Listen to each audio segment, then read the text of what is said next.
येन हृदयसेनस्त्वं पराशङ्कां च यच्छसि स भवान् चरद्घोरं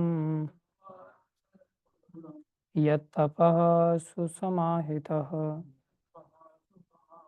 तेन खेदयसेनस्त्वं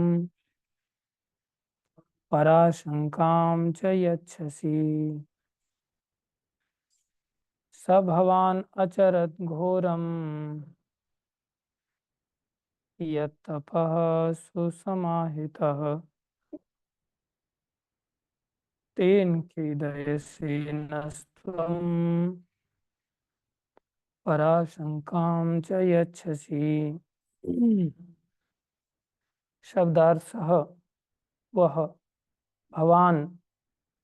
आप लोगों ने कुछ खाया नहीं है क्या? आपने अचरत किया घोरम कठिन यत तपः ध्यान सुसमाहितः पूर्ण अनुशासन में तेन उस कारण से खेदय से कष्ट देते हैं नह हमको तुम आप परा अंतिम सत्य शंकाम संदेह च तथा यच्छसि हमें अवसर प्रदान करते हैं।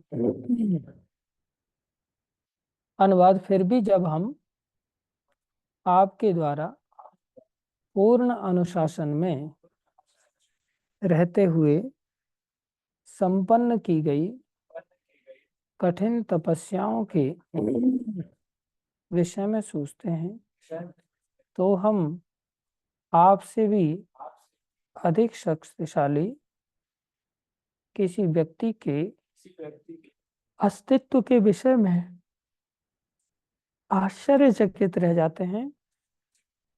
यद्यपि आप सृष्टि के मामले में इतने शक्तिशाली हैं। तात्पर्य अर्चने वंदनीय प्रातः स्मरणीय शिल प्रभुपाद जी द्वारा शिल प्रभुपाद की। ओम ज्ञानम तिमिरन्धस्य ज्ञानंजन शलाकया चक्षुरुन्मीलितं येन तस्मै श्री गुरुवे नमः। श्री चैतन्य मनोविष्णु स्थापितं येन भूतले स्वयं रूपदा मह्यं ददाति स्वपदान्ति। वन्देऽहं श्रीगुरु श्रीयुतापदकमलं श्रीगुरुन् वैष्णवांश श्रीरूपं सागरजातं सगना रघुनाथान्वितं तं सजीवं साद्वैतं सावधूतं परिजनसहितं कृष्ण चैतन्यदेवं श्री राधा कृष्ण पदान सगन ललिता श्री विशाखान्वितांश। हे कृष्ण करुणा सिंधु दीनबंधु जगतपते गोपेश गोपीकांत श्री राधा कांत नमस्तुते। भक्त कांचन गौरंगी राधे वृंदावनेश्वरी वृषभानुसुते देवी प्रणमामि हरि प्रिय। वाञ्छाकल्पतरुभ्यश्च कृपा सिन्धुभ्य एव च पतितानां पावनेभ्यो वैष्णवेभ्यो नमो नमः। जय श्री कृष्ण चैतन्य प्रभु नित्यानंदा श्री अद्वैत गदाधर शिवासादि गौर भक्तवृंद। हरे कृष्णा कृष्णा कृष्णा हरे हरे हरे राम राम राम हरे हरे कृष्णा कृष्णा कृष्णा हरे हरे हरे राम राम राम हरे हरे कृष्णा कृष्णा कृष्णा हरे हरे हरे राम राम राम हरे हरे। गुरुवे गौरचंद्राय राधिकाय तदालये कृष्णाय कृष्ण भक्ताय तदभक्ताय नमो नमः। हरे कृष्णा। अशुभ होता है।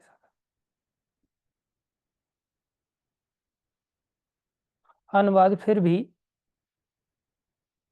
अच्छा हो गया ना। तात्पर्य अर्चनी वंदनीय प्रातः स्मरणीय शिल प्रभुपाद जी द्वारा शिल प्रभुपाद की। कृपा करके प्रभुपाद जी हमें क्या समझा रहे हैं, हम सभी ध्यान से श्रवण करें।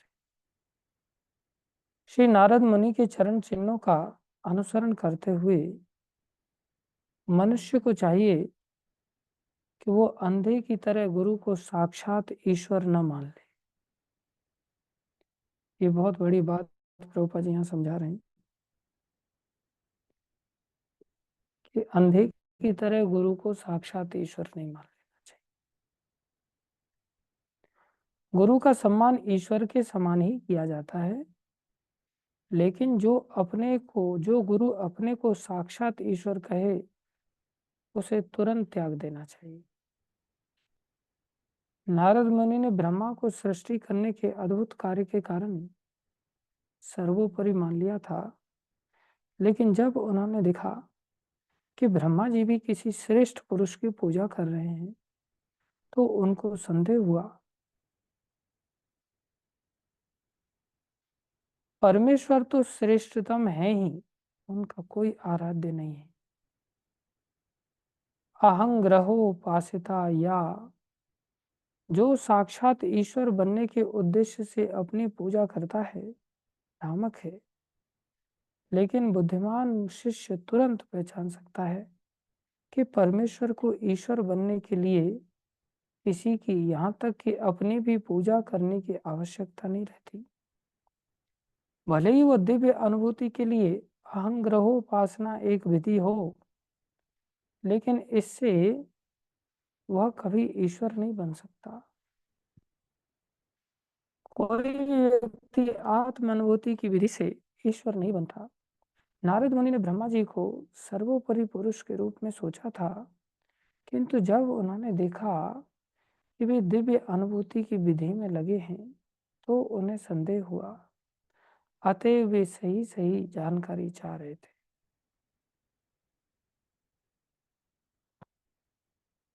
हरे कृष्णा।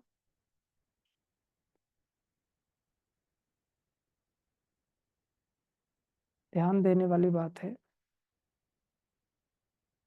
ये भक्ति मार्ग अचिंत्य भेदा भेद मार्ग है।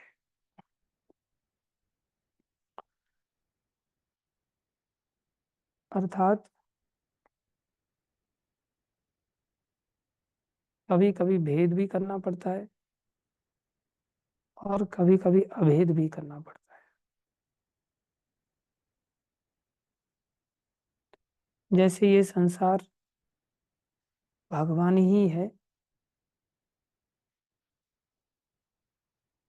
क्योंकि सूर्य की रोशनी सूर्य की सत्ता के बिना और कुछ नहीं होती।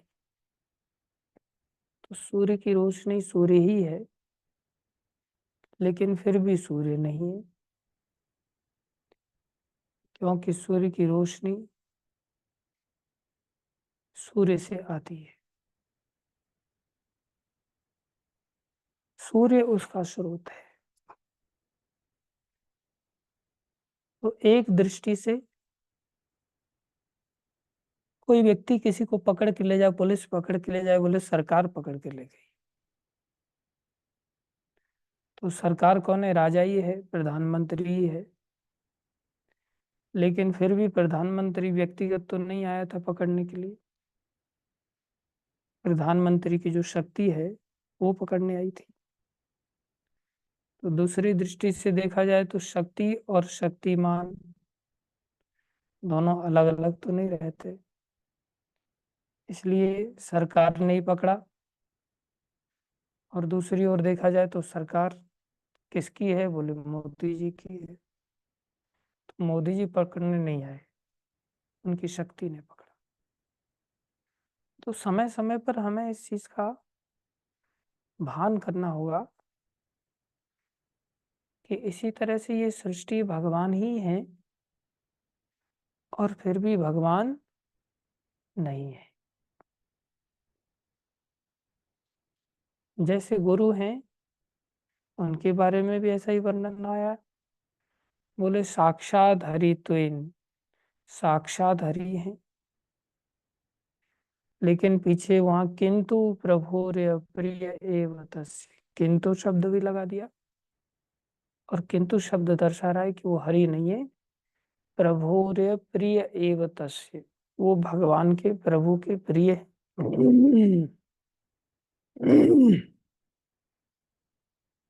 तो भगवान से भेद भी है, और वो साक्षात हरि है, इसलिए भगवान से भेद नहीं भी है। तो हमें हर चीज को इस मार्ग में इस दृष्टि से समझना होता है कि कब हमें भेद करना है और कब हमें भेद नहीं करना।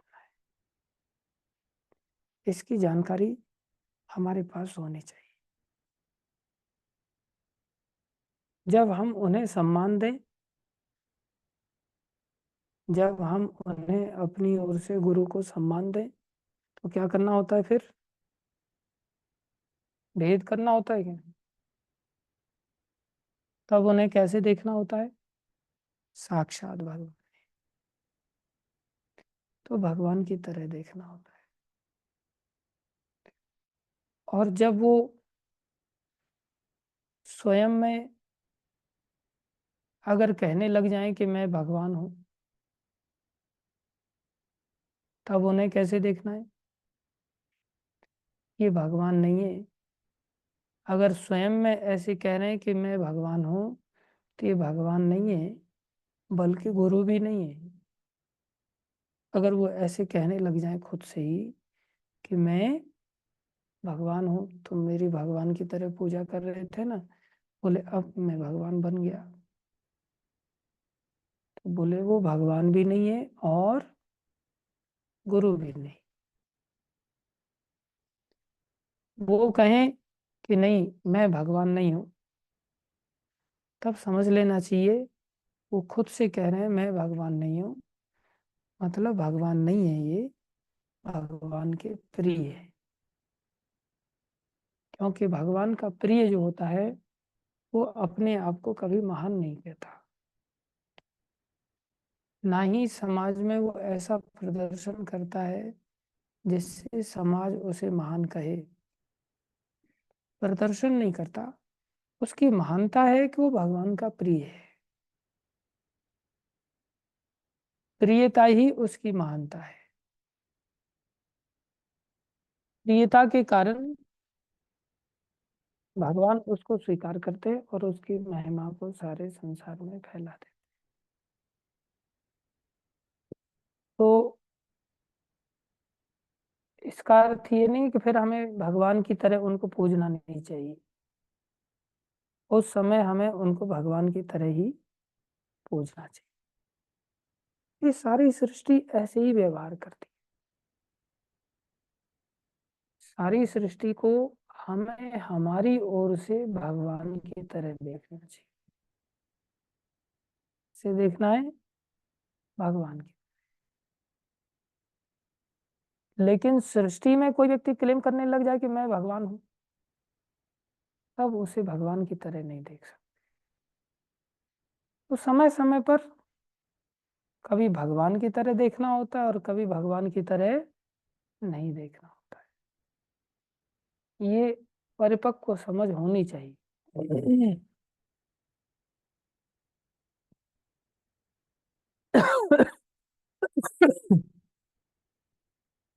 कई बार भगवान के भक्तों को तो भगवान से भी बढ़कर देखा जाता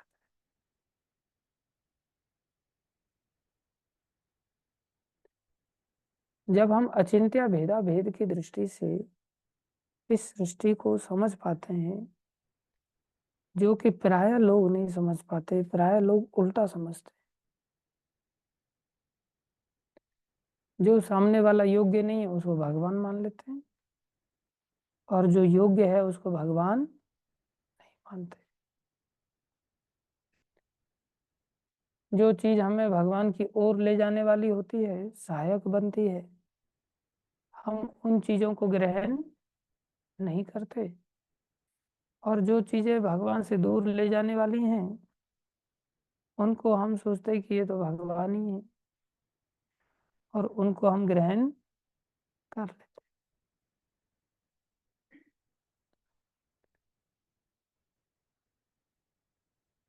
इसलिए यहाँ प्रभुपाद जी नारद जी के प्रसंग से समझा हूं कि एक और ब्रह्मा जी ने ऐसा अद्भुत काम किया। संसारी लोगों का जब कोई विशेष काम हम देखते हैं तो हम उन्हीं को सब कुछ मान लेते हैं। तो ब्रह्मा जी का कार्य देखा, कार्य देख करके नारद जी उनको भगवान मानने लग गए। लेकिन साथ में ये भी देखा कि ये स्वयं में भी तपस्या कर रहे हैं, स्वयं में भी आराधना कर रहे हैं, स्वयं में भी पूजा कर रहे हैं, भक्ति कर रहे हैं। तब उनको आश्चर्य हुआ कि क्या कोई आपसे भी बढ़कर है।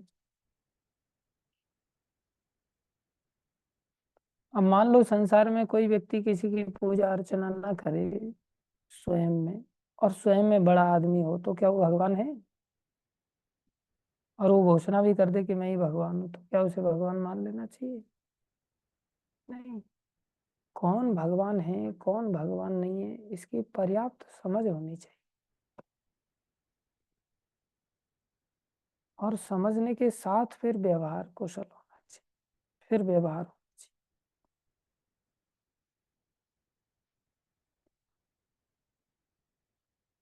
सारे जितने भी भक्त हैं ना, वो इन सब रहस्यों को जानते हैं, और जान करके वो वैसा फिर व्यवहार करते हैं। तो जीवन में हमारा उद्देश्य क्या होना चाहिए? अंधे होकर के अनुगमन नहीं करना चाहिए। हम सभी या तो अज्ञान से अंधे हो जाते हैं या मद से अंधे हो जाते हैं।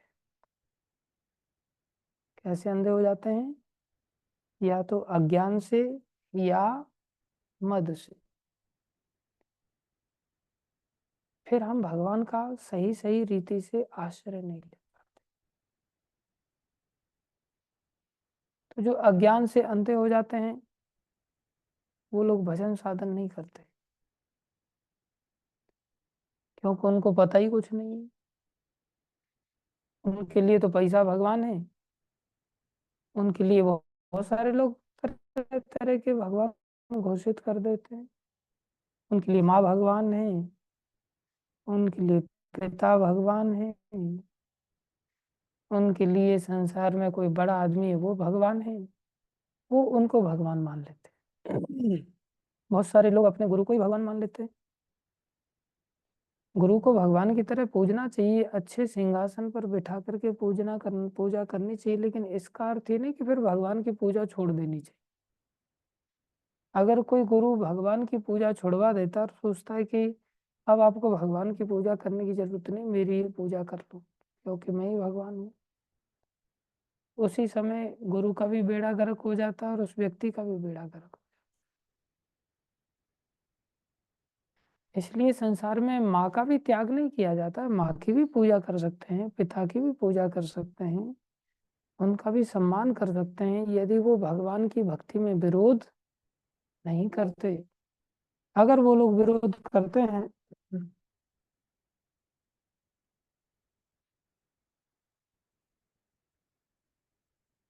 फिर से लगाओ।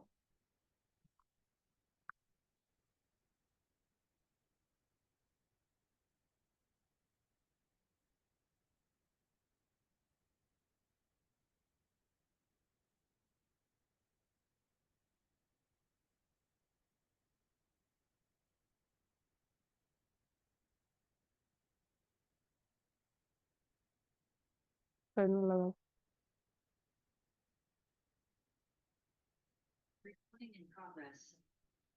लगा रहने दो।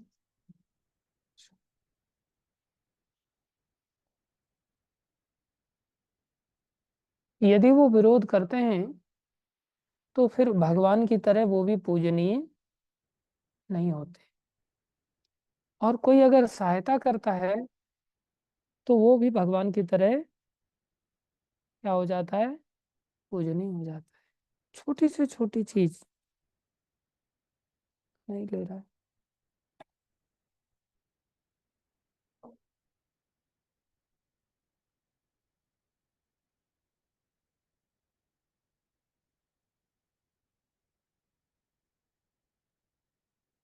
मन का राजा है, ले लेता है कभी नहीं लेता।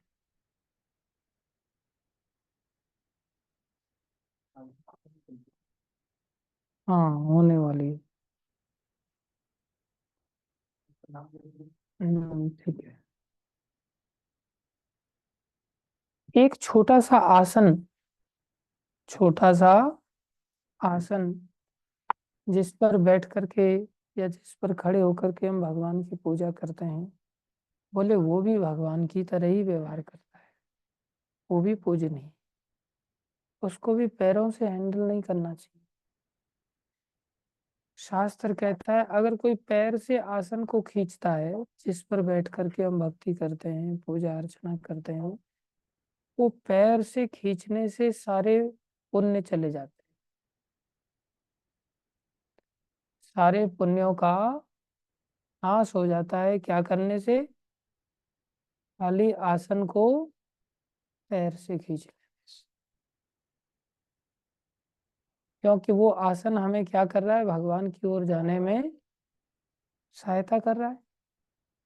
अगर हमने उसको पैर से हैंडल किया, प्रॉपरली सम्मान नहीं किया, तो बोले हमारे पुण्यों का नाश हो जाता है।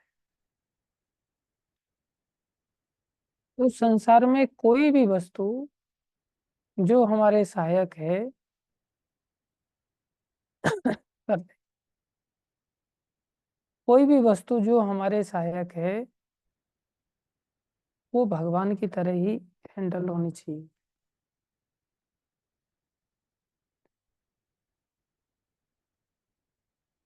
कोई भी वस्तु अगर हमारे सहायक नहीं है तो वो त्याज्य है। अब उसमें समस्या किसकी है? समस्या किसकी है? वो वस्तु की समस्या है या हमारी समस्या है? हमारी समस्या है, वस्तु की समस्या नहीं है। हर वस्तु दिव्य बन जाती है यदि हम अपने आप में अच्छे हैं तो।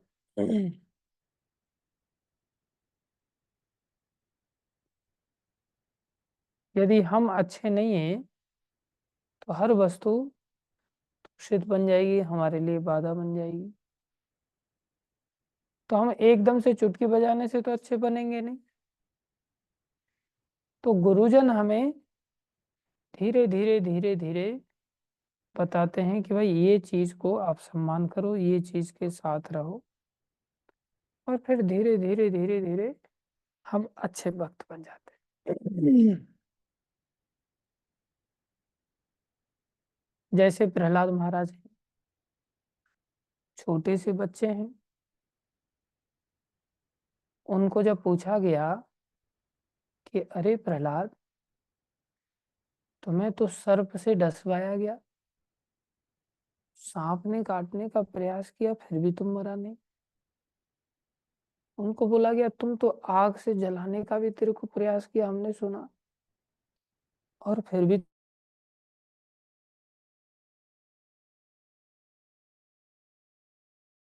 तेरा, तुम्हें आग से जलाने का प्रयास किया गया तब भी तुम नहीं मरा।